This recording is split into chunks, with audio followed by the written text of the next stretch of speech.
13h sonné, mesdames et messieurs, bonjour et bienvenue dans ce journal au sommaire. Quelques heures après l'Assemblée générale élective de l'UPMB, le nouveau bureau élu est apprécié par les acteurs des médias.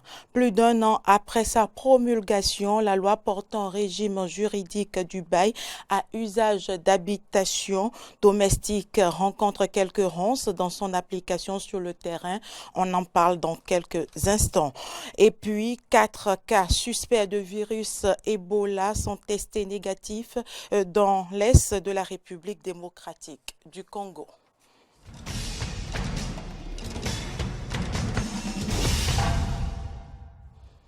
Merci de votre fidélité.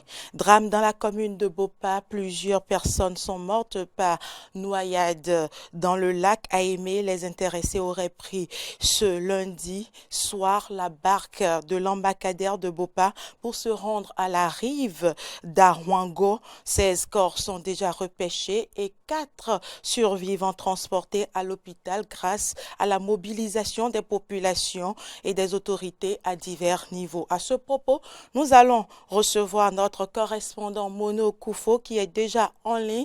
Jonas Bochi, bonjour. Bonjour Carolo Maye. Alors dites-nous, qu'est-ce qui est concrètement à l'origine de ce drame? Alors il faut dire Carolo Maye que je suis à la bêche du lac Aimé dans la commune de Bopa. On vient de retirer des eaux la barque sur laquelle on avait l'inscription Notre-Dame du lac Aimé qui transportait les passagers hier. Avant que le transport ne soit effectif de l'autre côté du lac Aimé, il faudrait que d'habitude la population prenait par un pont en matériaux précaires de l'autre côté de Djidjozoum pour relier l'autre rive du lac Aimé dans la zone de Komaté. Mais depuis un moment, avec la montée des eaux, ce pont a cédé et les populations sont obligées de rallier Komaté par barque motorisée au meilleur des cas et même par pirogue. Donc, comme vous l'avez entendu depuis hier, on avait dénombré 12 morts avec des marchandises, des sacs de maïs. Donc, vraisemblablement, c'est un surcharge de la barque qui serait à l'origine du drame. En dehors des 12 corps qui ont été retirés de l'inerte a été retrouvé ce matin.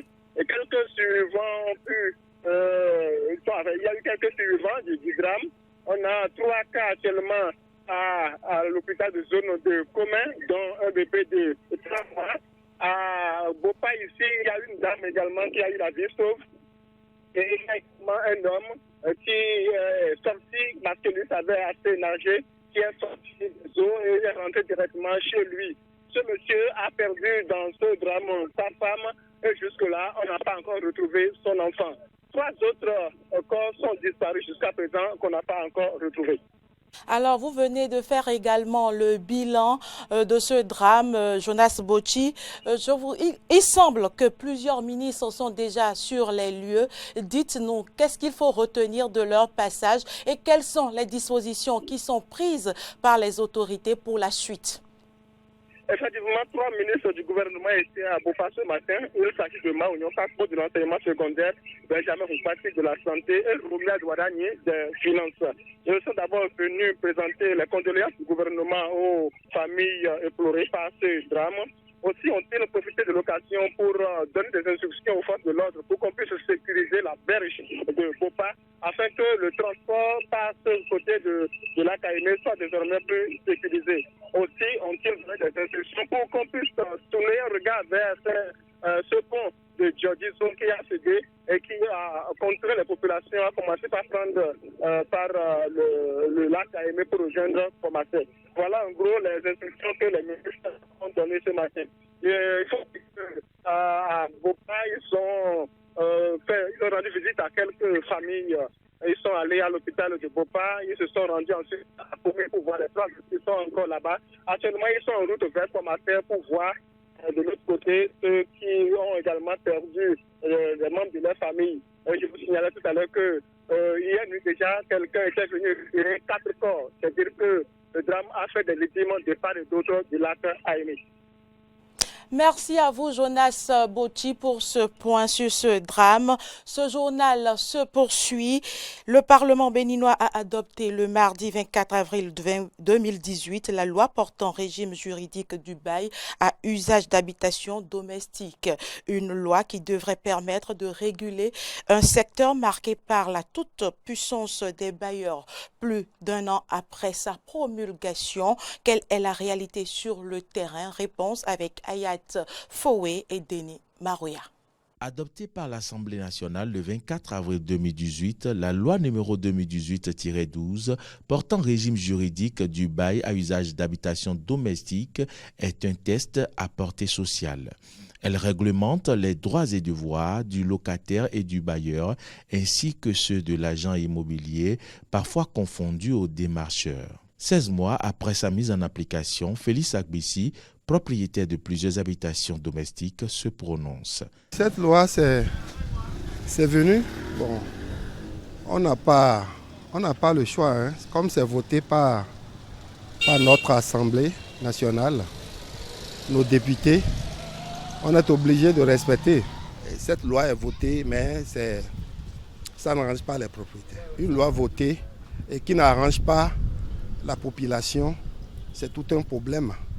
Parce que aujourd'hui, maintenant, pour construire, ce n'est pas si facile, hein, c'est très difficile. Cette loi encadre également les questions de caution et autres garanties en matière de location d'immeubles servant de logement.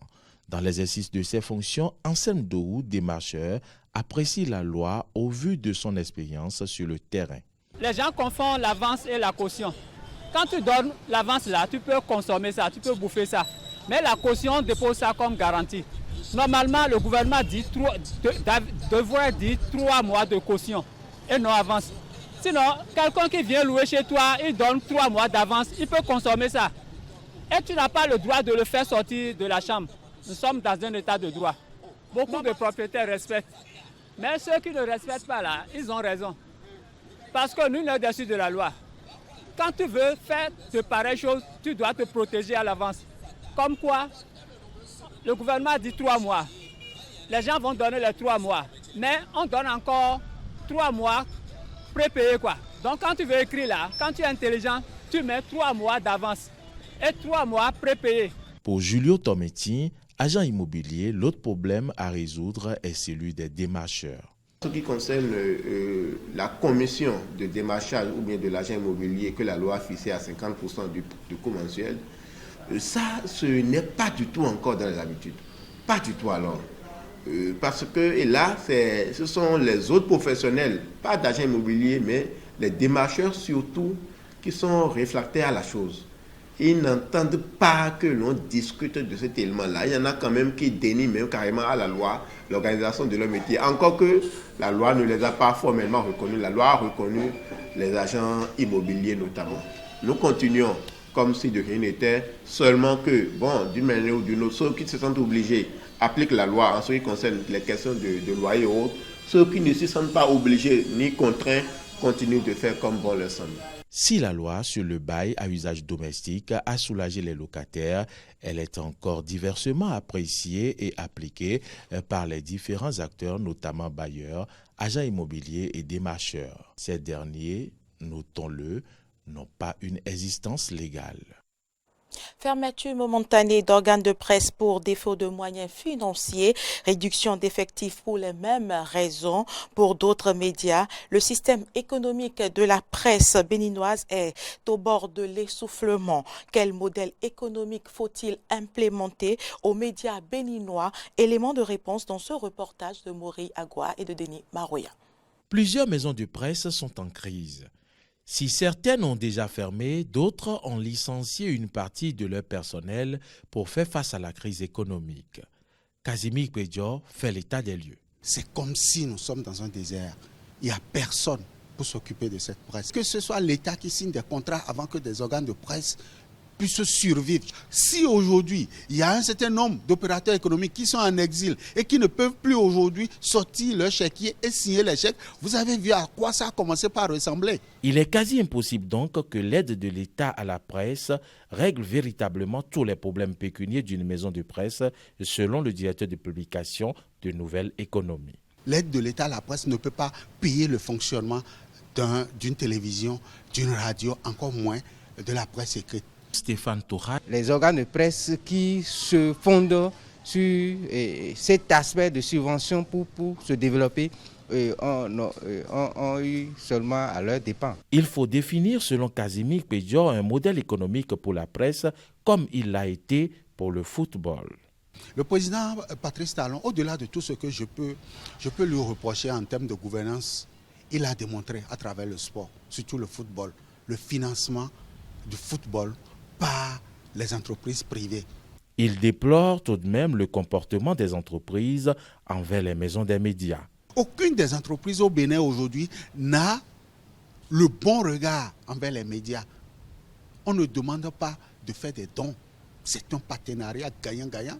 Il y a de la publicité, il y a la communication. Comme modèle économique pour les médias, Casimir Pédior propose. On doit pouvoir trouver le mécanisme par lequel les entreprises vont financer les médias. Donc véritablement, il faut que les gouvernants puissent penser la question, voter une loi à l'Assemblée et pourquoi pas insérer chaque année des dispositions dans la loi des finances pour que véritablement ceux qui veulent financer financent et qu'ils aient les allègements. On ouvre officiellement le capital de l'organe de presse, le partenaire, l'administrateur apporte les ressources, l'organe de presse tourne les ressources pour se faire de marge et ça profite à l'organe dans sa pérennité et à l'apporteur de ressources parce qu'il a investi dans le capital de cette structure de presse. En attendant des solutions idoines et leur application, les maisons des médias continueront par souffrir le martyre.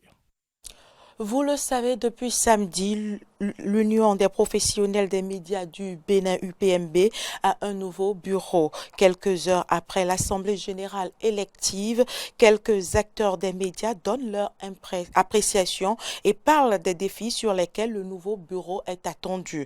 Ils sont au micro d'Espoir Oumambou et de Romaric Devochi.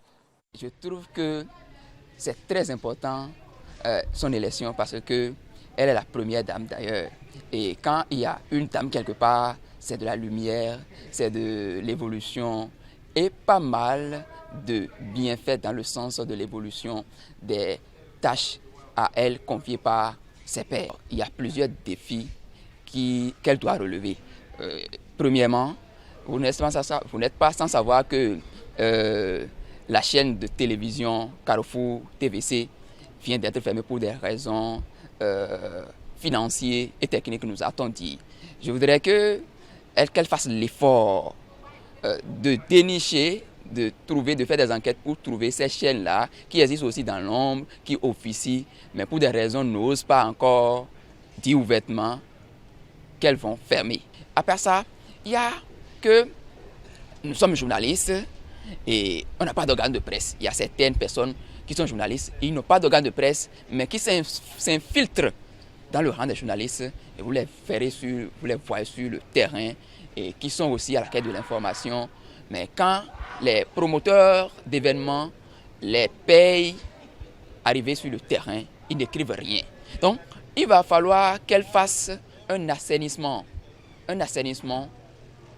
de ce milieu ou bien de cette corporation pour que les promoteurs d'événements soient satisfaits désormais. Cette mandature puisse quand même, disons, c'est que se montrer au-dessus des pressions politiques. C'est la première des choses.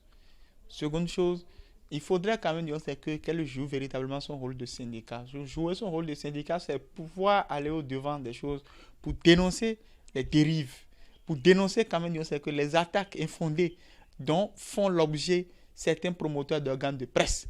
La troisième chose qui est très très importante, c'est de penser beaucoup plus à la formation des acteurs des médias. Et la quatrième chose, c'est qu'il faudrait désormais qu'il y ait au Bénin l'ordre des journalistes du Bénin.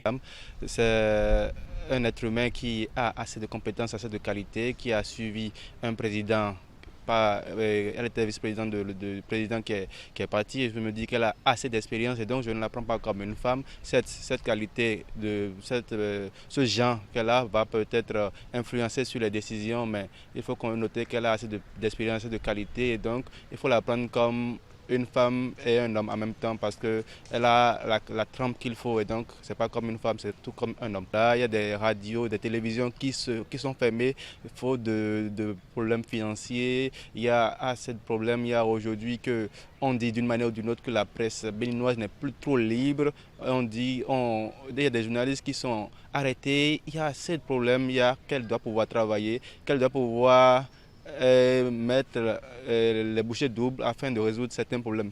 C'est son premier mandat, ça lui permet de pouvoir beaucoup plus travailler parce qu'on est dans le premier mandat, on veut innover, on veut réaliser des choses. Donc je pense déjà que si elle peut travailler sur ces points, on pourra espérer avoir une presse beaucoup plus libre et des journalistes beaucoup plus défendus. Au registre politique, Patrice Oussou-Guédé, ancien maire de la commune d'Abomey-Calavi, a récemment intégré le bloc républicain. Certains lui prêtent déjà des ambitions pour les communales de 2020. Les habitants de la ville se prononcent ici sur l'adhésion du colonel à ce parti de la mouvance présidentielle. On écoute. Le colonel Oussou-Guédé, il n'est pas un colosse au pied d'argile. C'est un grand homme politique de la commune d'Abomey-Calavi et il a démontré le samedi dernier lors de son adhésion, de sa déclaration d'adhésion au bloc républicain, à voir déjà les têtes couronnées, les sages et notables de la commune d'Abomey-Calavi qui ont accepté, qui ont répondu massivement à l'appel de Oussou-Guédé. Cela montre que celui-ci a toujours son mot à dire dans la commune d'Abomey-Calavi. Aujourd'hui, les gens regrettent le départ d'Oussou-Guédé. Allez dans les locaux de la mairie, vous allez entendre des propres agents de la mairie. La population aussi en parle aisément. Regardez les sages, les notables, les grands leaders de Calavi qui étaient à la déclaration, tous applaudissent le maire. Même le ministre Adambi l'a dit. L'honorable Badamansi l'a dit. C'est quelqu'un qui connaît son territoire. Nous aussi, nous estimons que Oussou-Guédé peut apporter mieux à la mairie d'Abomey-Calavi. C'est un grand poids pour le bloc républicain parce que, il avait déjà dirigé la mairie d'Abomey-Calavi et comme je vous l'ai dit tantôt, les gens ont vu sa preuve. Vous voyez, ils sont en train de comparer par rapport à aujourd'hui. Mais ce n'est pas encore dit que c'est lui qui sera le candidat du bloc républicain pour la mairie si on avait la majorité. Parce que nous ne pouvons pas rester tout de suite ici et dire que oui, le maire Oussou-Guédé Patrice est venu, il veut être le prochain maire de Calavi. Non, ce n'est pas ça. Actualité en dehors du Bénin, 12 cas suspects de virus Ebola ont été détectés samedi à Goma, dans l'est de la République démocratique du Congo, a annoncé samedi la présidence congolaise. 12 personnes au total venues de quelques centres périphériques de Goma, suivant le protocole d'alerte donné par l'équipe de riposte, sont placées sous examen. En revanche, 6 autres personnes admises dont les résultats ont été testés négatifs à 2 reprises ont été libérées vendredi. Il précise, le communiqué bien évidemment, par ailleurs que la situation de 2 cas avérés admis depuis quelques jours est stable. Il s'agit de l'épouse et de la fillette d'un orpailleur décédé jeudi à Goma, testé positif au virus Ebola le même jour. On écoute. Des signes qui sont liés peut-être à la maladie. Elle avait la fièvre, elle avait des douleurs abdominales, elle avait des céphalées, elle vomissait, elle faisait de la diarrhée. Alors on a dit, l'équipe de surveillance et d'investigation a préféré qu'elle fasse d'abord les tests pour essayer d'exclure. Si c'est un cas à traiter, qu'on allait la traiter. J'ai vu que c'était nécessaire d'exclure, parce qu'il devait d'abord passer par les tests pour voir ce qui n'allait pas. En tout cas, comme maintenant on vient de déclarer que c'est un non-cas, donc il n'y a pas la maladie, elle peut continuer le circuit normal de la vie. Acupuncture, hydrothérapie, soins dentaires pour les chiens et chats. Aux États-Unis, près de 85 millions de foyers comptent aujourd'hui des animaux domestiques, encourageant le développement du traitement médicaux qui leur sont spécialement destinés. Les factures se chiffrent en centaines, voire en milliers d'euros, mais pour certains, rien n'est trop beau pour leurs chers et tendres animaux de compagnie. Comme un chat dans l'eau. Bess, 11 ans, suit sa séance hebdomadaire d'hydrothérapie pour soigner son arthrite dans cet hôpital pour animaux de Washington. Une autre patiente, Bella, est traitée au laser pour ses articulations en attendant son tour dans le bassin. Comptez l'équivalent de 60 € pour une thérapie laser et 80 € pour une séance d'hydrothérapie. J'ai investi dans moi-même pour rester en bonne forme et en bonne santé. Alors pourquoi est-ce que je n'investirais pas dans mon chien? C'est le même prix qu'une séance avec un entraîneur personnel pour un être humain à la salle de gym. Et pour moi, ça semble parfaitement raisonnable. Aux États-Unis, les dépenses annuelles pour les animaux domestiques ont atteint un record de 65 milliards d'euros. Elles devraient augmenter de plus de 2,5 milliards d'euros cette année. Les jeunes actifs sans enfants tentent de plus en plus à adopter des animaux avant de fonder une famille et n'hésitent pas à leurs chers compagnons à fourrure.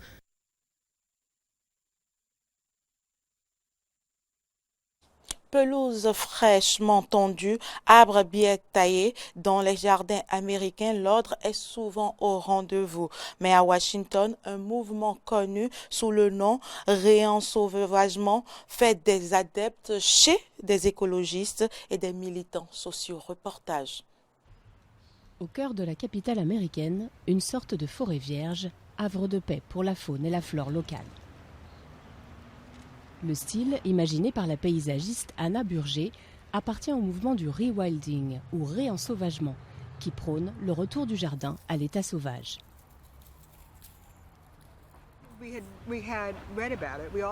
Nous avions lu des choses dessus. Nous savions qu'utiliser des pesticides sur l'herbe pour la garder verte ne servait à rien, et que c'était mauvais pour les enfants qui jouaient, et pour l'environnement. Nous voulions vraiment essayer de trouver un moyen d'avoir un jardin facile à entretenir, mais aussi rempli d'espèces endémiques qui poussent par ici.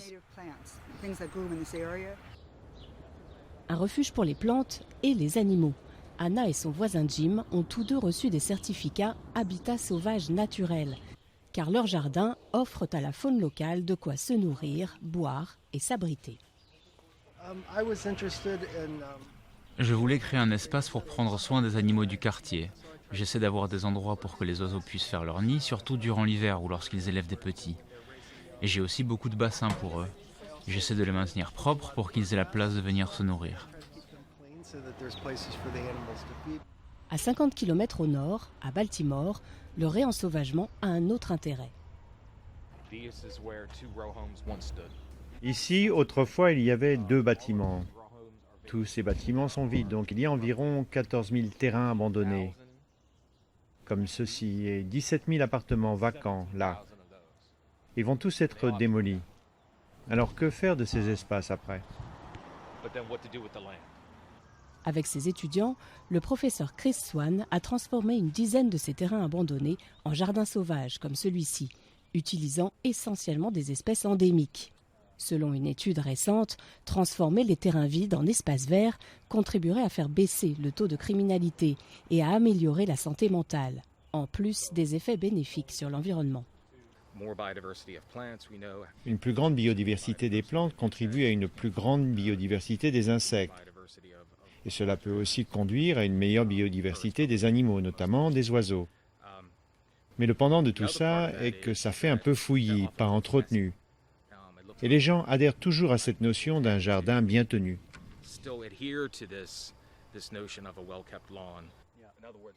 Après des plaintes de voisins, le projet est désormais à l'arrêt à Baltimore. Mais en ces temps de menaces sur la biodiversité, les adeptes du réensauvagement espèrent que leur mouvement prendra racine. Fin de ce journal, merci de l'avoir suivi. Nos condoléances à toutes les familles éplorées suite à ce drame de la commune de Bopa. À demain.